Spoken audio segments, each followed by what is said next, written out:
Gracias.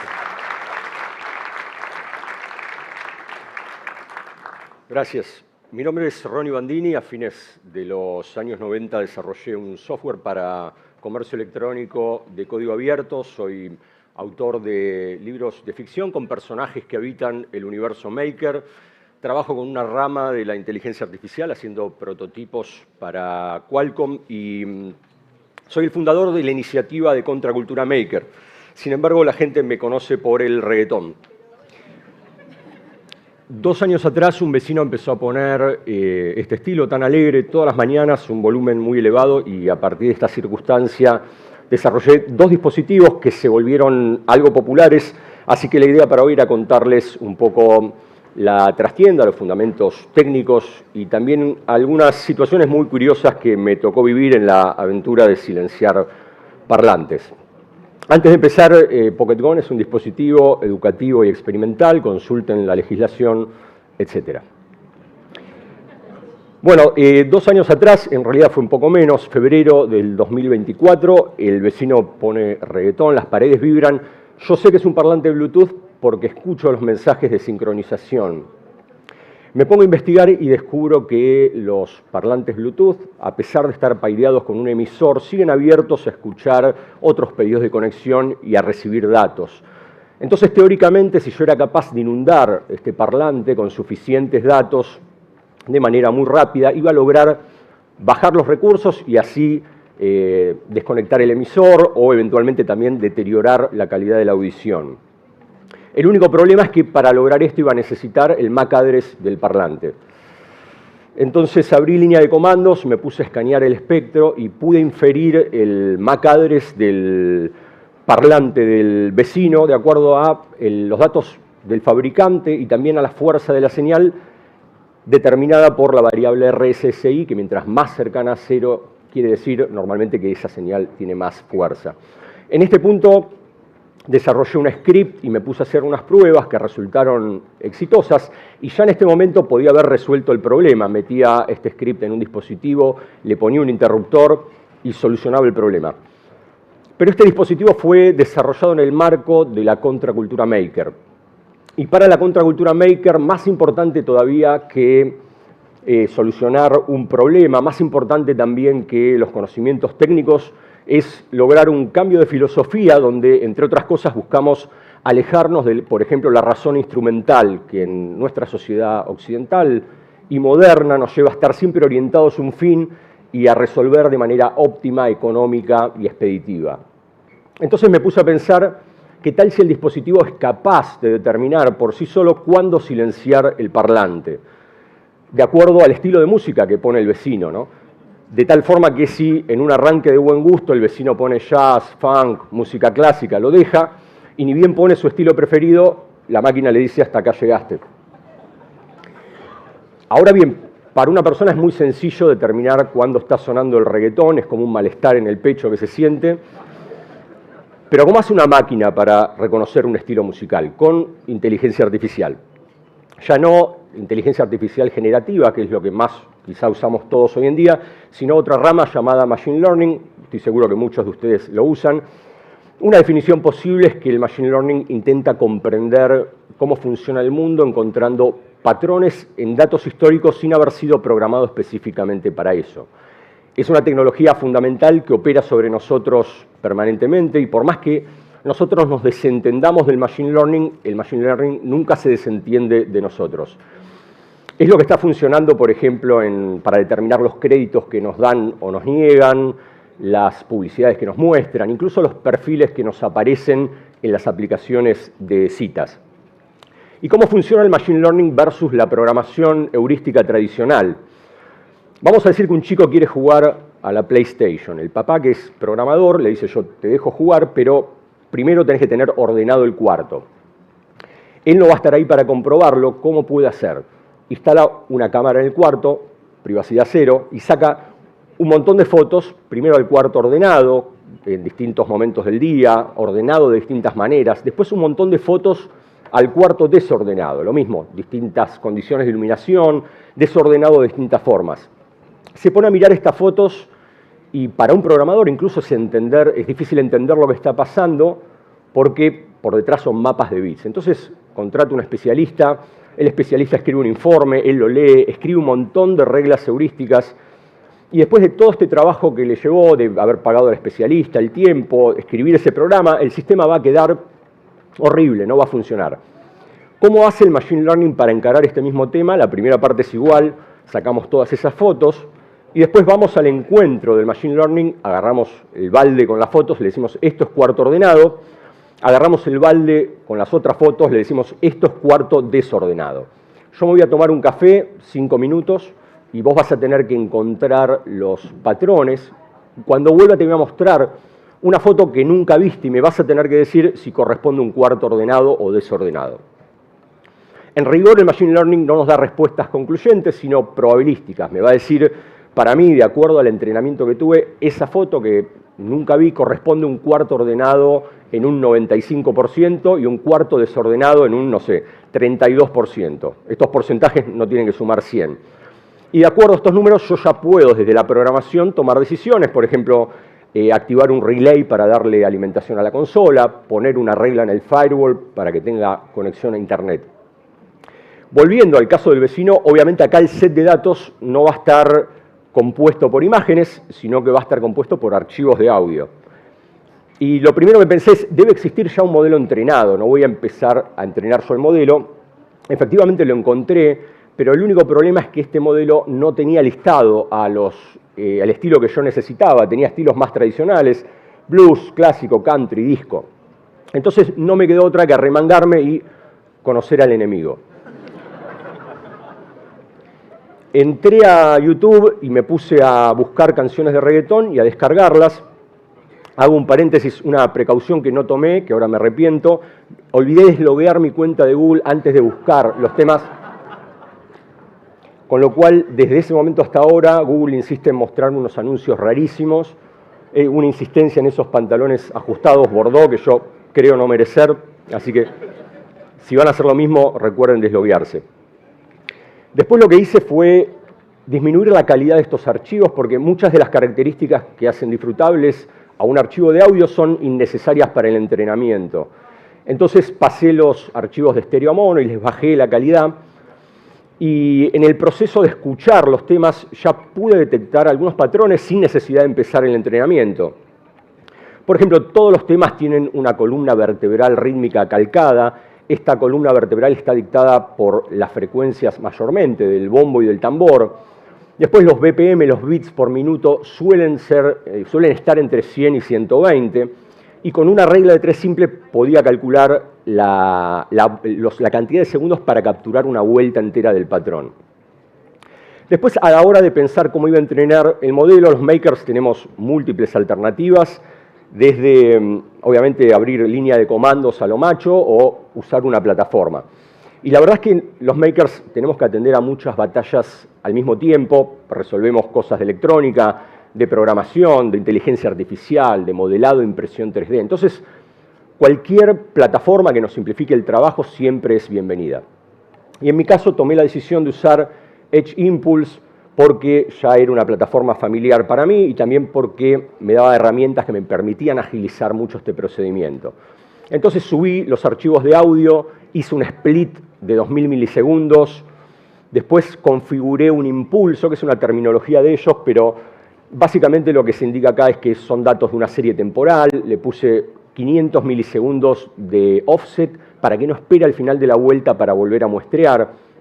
Después hice una extracción de características, que ya voy a explicar qué es, y definí un algoritmo funcional de clasificación, que no es la opción más obvia para este problema.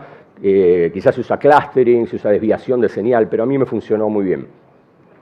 Después la extracción de características tiene este sentido. El oído humano percibe fácilmente diferencias de frecuencia entre 500 y 1000 Hz, pero tiene muchas dificultades para distinguir diferencias entre 9500 y 10.000 Hz. Y para replicar esta sensibilidad que tiene el oído humano, se usa una escala no lineal MEL, y para eso fue esta extracción de características. Después lo que hice fue entrenar el modelo, que incluso con pocas canciones logré un índice de detección bastante elevado, y esto tuvo que ver con la simplificación previa del problema. Después, desde la misma plataforma, llevé adelante un testeo con archivos que no le había mostrado, con muy buenos resultados, por haber simplificado previamente el problema. Y el último paso fue hacer el deploy del modelo. Hice un deploy para la arquitectura de la placa que había elegido, que era un Raspberry.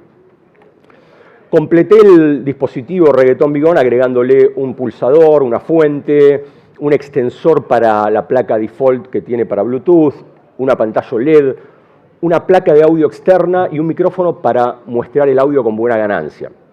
En cuanto al software, fue desarrollado en Python y las funciones que tenían era básicamente configurar el MAC address del parlante, muestrar el audio, enviar ese audio inferencia, después no asumir que ante la primera detección tenía que atacar el parlante, sino sumar unos contadores, unos strikes, y recién en 3 detecciones consecutivas procedía a atacar el parlante.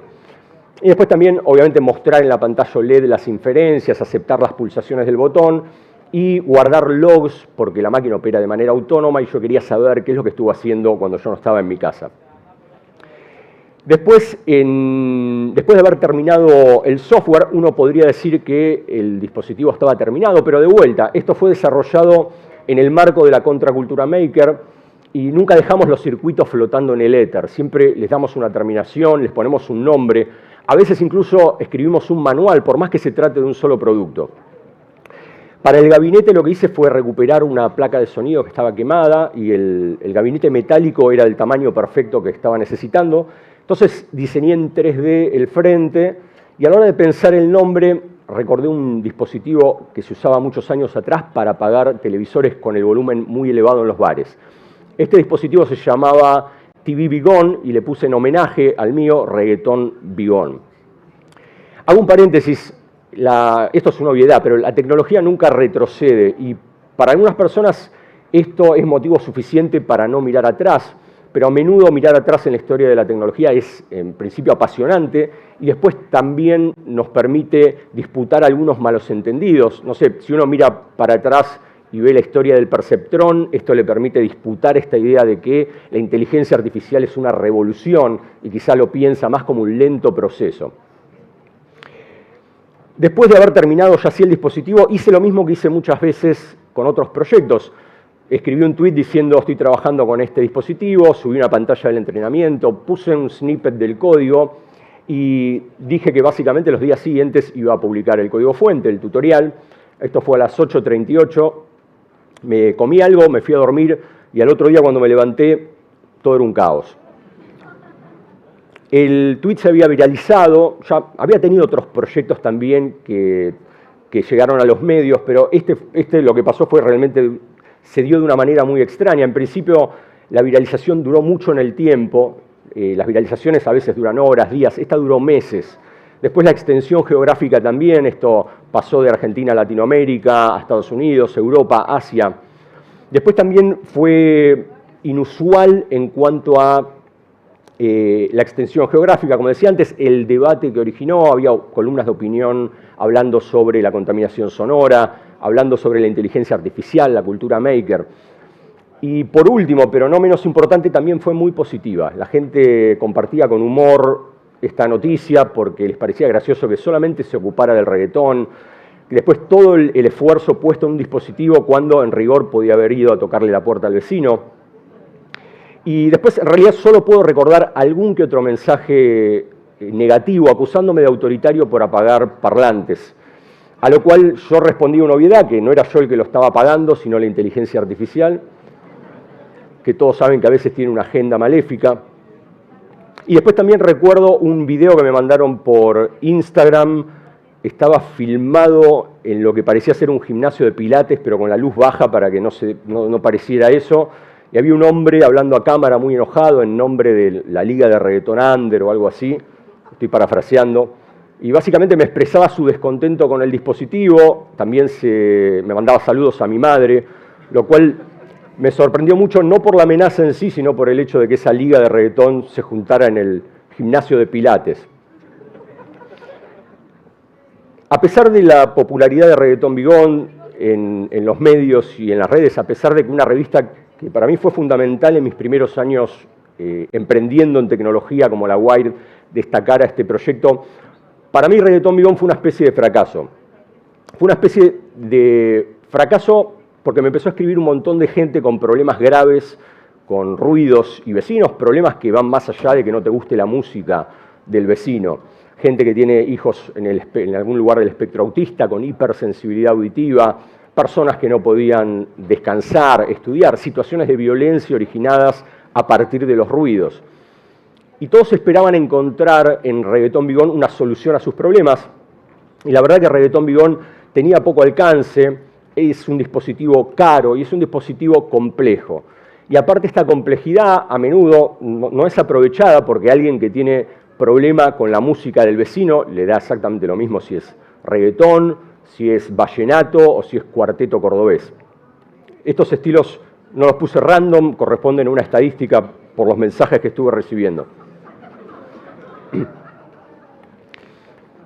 Entonces me sentí en deuda y dije voy a tratar de desarrollar algún dispositivo más sencillo que la gente pueda replicar y que tenga un uso, en principio sacándome de encima, por ejemplo, la definición del MAC address, sacándome de encima la inteligencia artificial que se activara con un botón. Y ya que iba a usar otro tipo de ataque, tuve que volver a las especificaciones Bluetooth. El ataque de Reggaeton Bigón era un ataque quirúrgico a un solo parlante y acá tenía que usar otra técnica. Entonces, investigando Bluetooth, encontré que la mayoría de los parlantes sigue usando Bluetooth Classic, una tecnología muy ingeniosa, pero que tiene ya 25 años, y permite que coexistan en un mismo espacio distintos dispositivos, dividiendo la frecuencia en 79 canales a 1 MHz de distancia y decidiendo qué canales usar para transmitir a través de algo llamado AFH, que se puede traducir como salto adaptativo de frecuencia, que a 1600 saltos por segundo determina qué canales están congestionados para transmitir en los otros canales. Entonces, teóricamente, si yo era capaz, con un módulo de radiofrecuencia, de lograr la potencia suficiente y de hacer permutaciones muy rápidas entre los canales, iba a lograr interrumpir el streaming de audio. Entonces simplifiqué todo el Reggaeton Bigón, todas esas partes en estos dos componentes. Una placa ESP32, que todos los makers conocen, y un módulo de radiofrecuencia. En cuanto al software, lo escribí en C++, con algunas características diferenciales, tener distintos modos de operación con saltos diferentes que parecían funcionar mejor en un caso que en otro. La primera versión tenía código de activación para que el dispositivo no fuera malinterpretado en los traslados. Después le agregué también el límite, a pesar de que el módulo puede transmitir en todas las frecuencias, yo le agregué un límite para que solamente se ocupara de los canales que usan los parlantes. Y le agregué también algo llamado ventana temporal para dejar libres 10 segundos cada 60 segundos de bloqueo para restaurar cualquier comunicación que pudiera ser vital y que justo se encontrara en el mismo lugar que el parlante. Después, me parecía también muy importante mostrar que este dispositivo podía ser utilizado en condiciones reales cuando otros proyectos que se veían por ahí, con dos antenas, un circuito, siempre se mostraban al lado de un parlante. Entonces me estaba yendo de vacaciones a la playa, empaqué las hojotas, el bronceador, la malla y el Pocket Gun. Que ese fue el nombre que le puse al dispositivo, pensando que el otro era Reggaeton Bigón y este es un Reggaeton Bigón de bolsillo, y ahí viene el tema de Pocket Gun. En mi imaginación, para ser sincero, pensé que iba a llegar a la playa y me iba a encontrar con grupos de gente muy maleducada, comiendo panchos, chorreados en ketchup, poniendo música en parlantes enormes, y yo iba a llegar y les iba a pagar el parlante. La verdad es que llegué a la playa, había mucha gente, pero estaban todos con mucho respeto, disfrutando de un hermoso día del sol con los sonidos de la naturaleza. Al segundo día del fin de semana dije, bueno, hoy sí se va a llenar de gente, van a estar con los panchos, los parlantes grandes, la música horrible, se los voy a pagar. El segundo día vino más gente, pero estaban todos muy respetuosos, disfrutando de un hermoso día de sol con los sonidos de la naturaleza. Al tercer día, la verdad, ya los sonidos de la naturaleza me estaban molestando a mí, y afortunadamente a unas reposeras de distancia, un grupo de señoras de 60 años, no sé por qué dije esto, no viene a nada con la anécdota, sacaron un parlante JBL y pusieron un tema melódico, feo, pero tampoco tan feo, pero como era mi única oportunidad, saqué el Pocket Gun y lo apagué, y filmé un video pensando que solamente le iba a interesar a la gente que ya estaba siguiendo el proyecto, porque el resto de la sorpresa ya había pasado con Reggaeton Bigón. Y nuevamente este video se viralizó y prácticamente desde ese momento hasta ahora todos los videos de Pocket Gun generaron mucho interés en las redes.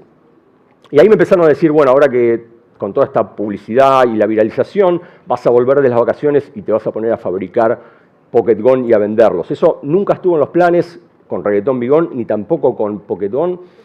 No porque la contracultura maker esté enfrentada con el capitalismo, sino que esto es a título personal. A mí me gusta exactamente lo que hago, y si me pongo a fabricar dispositivos, mi vida cambiaría en otra dirección. Estaría, no sé, peleándome con proveedores, llenando planillas de Excel, que no es lo que quiero hacer.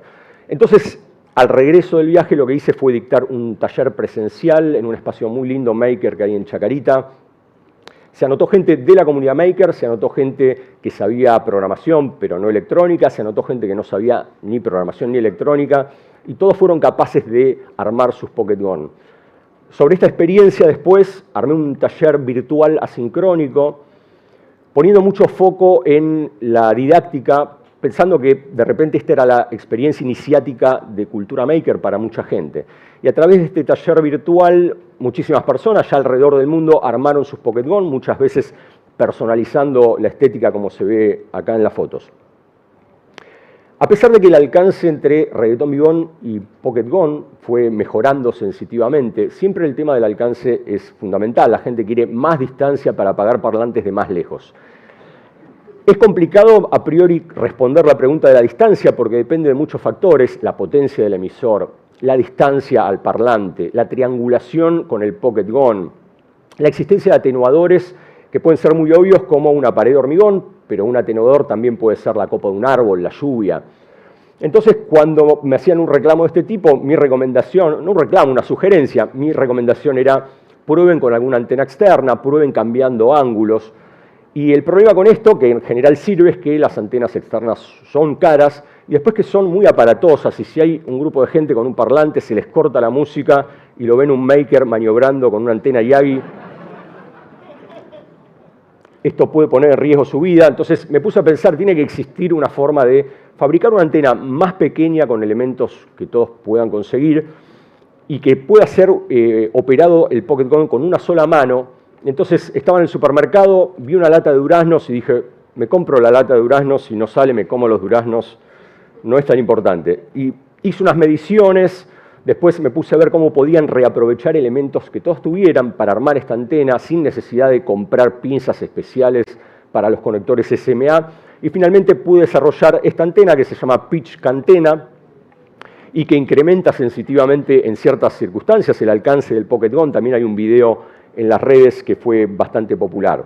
Y ya esta antena forma parte también del taller virtual, así que la están armando muchos alumnos esto. Me escribió el otro día por Twitter Marolio diciendo que se están vendiendo duraznos a lo loco.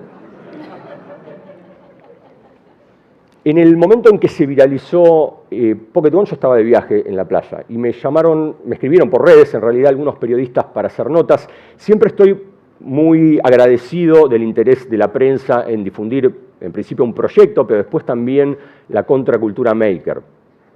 Pero en esta situación yo estaba en la playa y lo que les dije es: estoy volviendo en 10 días, ahí si quieren podemos hacer la nota. La mayoría de los periodistas se lo tomaron muy bien, algunos periodistas no se lo tomaron nada bien, y empezaron a publicar algunas notas muy sensacionalistas, trabajando sobre un Pocket Gun hipotético, porque ellos no habían tenido acceso al Pocket Gun, ni al manual, ni al código fuente. Y se sabe que las hipótesis no tienen que ser reales, ni siquiera tienen que ser probables. Entonces quería aprovechar esta ocasión para aclarar algunos malos entendidos a partir de estas notas que salieron. Bueno, número 1, Pocket Gun puede ser utilizado para impedir el cierre de los controles remotos y robar los contenidos de los autos. Los controles remotos de los autos operan en la banda de los megahertz, Pocket Gun en los gigahertz. La única manera de robar los contenidos de un auto con Pocket Gun es pegarle a la ventanilla con el gabinete. Y como uso PLA tampoco es tan rígido. Después, Pocket Gun es un inhibidor de la frecuencia Wi-Fi que se puede usar para robar casas. Pocket Gun, bueno, Wi-Fi operan dos bandas. La banda de 5.8 Pocket Gun no la toca. La banda de 2.4 solamente toca los canales de los parlantes. Y aparte de eso tiene una ventana de comunicación. Con lo cual, este escenario donde una banda de ladrones se anota en un taller maker para armar un dispositivo que fue diseñado para parlantes y después aparte tiene que hacer el robo en 50 segundos es directamente delirante. Bueno, GPS y GSM lo mismo, que pueden robar camiones. No tiene sentido, operan en la banda de los megahertz, Pocket Gun en la banda de los gigahertz. Y por último, que detienen marcapasos. Entonces también vamos a ver este escenario que plantea la prensa donde un adulto mayor con problemas coronarios y un marcapasos instalado decide ubicarse justo al lado de un parlante con la música muy fuerte, como todos saben que hacen las personas con problemas coronarios. Entonces, supuestamente Pocket Gone, en una especie de característica no documentada, 2x1, uno toca el botón, apaga el parlante y apaga al abuelo también. La verdad es que si uno mira las especificaciones técnicas de los marcapasos y las recomendaciones de las organizaciones médicas, va a encontrar que los dispositivos Bluetooth son de nulo o bajo riesgo para los marcapasos, que ante una interferencia muy fuerte de radio a lo sumo se corre un bit que después se compensa. Así que si alguno se anotó el taller de Pocket Gone para adelantar la herencia, lamentablemente no le va a servir. Pocket Gone y Reggaeton Beyond son apenas 2 proyectos más entre muchos otros proyectos de Contracultura Maker. Acá tengo, por ejemplo, el Furby de Borges, la máquina para hacer llover, el taquitoscopio de adoctrinamiento, un montón de otros proyectos. Sé que estos 2 pudieron ayudar a algunas personas a resolver sus problemas de ruidos con vecinos, pero me gusta pensar que en realidad la principal contribución fue difundir que existe otra forma de relacionarnos con la tecnología, donde ya no nos sometemos al papel de usuarios y consumidores y nos animamos a fabricar nuestros propios dispositivos, investigando tecnologías, colaborando, desarrollando la creatividad y a veces generando el disturbio para disputar lo establecido. Muchas gracias. Fuerte aplauso, gente, para Ronnie. Gracias. Perdón, tengo unos regalos que traje de Arduino y DFRobot. No sé si hay makers acá en la sala. Mirá lo que tengo yo acá. Ah, impresionante. ¿Qué ¿Un es eso? SP? Una SP32, exactamente. A ver qué tengo acá. Bueno, mientras agarra los regalos Ronnie, podemos ir viendo si hay preguntas en la sala, que obviamente va a haber. Empiecen ¿Quién a quiere una levantar la remera? mano. ¿La puedo tirar por ahí? Bueno, ahí va. Bueno. ¿Quién quiere un Arduino Nano R4 original de Italia? No son esos clones feos que usan ustedes. Ahí va. Bueno, no sé, gente, traten de no matarse entre sí. Se los pido, por favor. Último día. ¿Quién quiere una placa muy interesante? Es un ESP32P4, probablemente uno de los primeros que hay en Argentina, Fire Beetle. A ver, va para allá. Bueno, acaba de recibirlo en el medio de la frente. Buena puntería, te digo. Lo tiré como un Buena puntería. shuriken. Sí. Tengo 2 placas más, un libro y tengo stickers después para los que no les llegó nada. A ver, vamos a ver si llega más lejos. Este es otro Arduino Nano R4 original. Gente, tápense la vista. Ahí está, muy bien. Saltó tipo fútbol americano. Impresionante. Tremendo. Última placa que tengo, otro SP32P4 Fire Beetle, va para allá. No se maten, por favor. El libro. Un libro de ficción. ¡A la cabeza! Bueno, y después acérquense los demás, tengo stickers de Pocket Gone, así que después voy a repartir esto. Un aplauso para Ronnie. Bueno, tenemos tiempo para una pregunta o 2 cortitas, así que levanten la mano y la gente con los micrófonos está ahí como para ver. Levanten la mano. Acá adelante. Ahí va con el micrófono. Bueno, me llamo Miguel, buenas tardes, soy Full Stack. Quiero preguntarte cómo anotarme a uno de tus cursos. Yo no estoy muy al tanto de la filosofía Maker, pero me parece muy interesante todo esto. Anotarme. Bueno, hago un taller de Contracultura Maker, que me parece que es el punto de entrada más interesante a este universo. Estoy dando este taller en Fundación ICBC, que creo que se va a repetir antes de fin de año, ya di 2 presenciales, y si no también este taller eventualmente lo hago en formato virtual para las personas que no se pueden acercar a Buenos Aires. No hace falta tener conocimientos previos, pero vos en tu caso ya programación en principio lo manejas bien, así que vas a estar más que bien. Voy a avisar de este taller en las redes, así que estamos en contacto y ojalá que te vea ahí. Sí. Está en todas las redes Ronnie Bandini, en todas las redes estoy igual. Bien, respuesta sí, no. ¿Recomendarías un NRF24L01 más PA más LNA para el GON? No, hay módulos mejores de radiofrecuencia, el que mostré acá en principio es mejor. Perfecto, ahí está la respuesta entonces para una pregunta desde el Swapcard. Gente, un aplauso muy grande. Los que reciben regalos más fuertes todavía. Gracias, Ronnie. Gracias.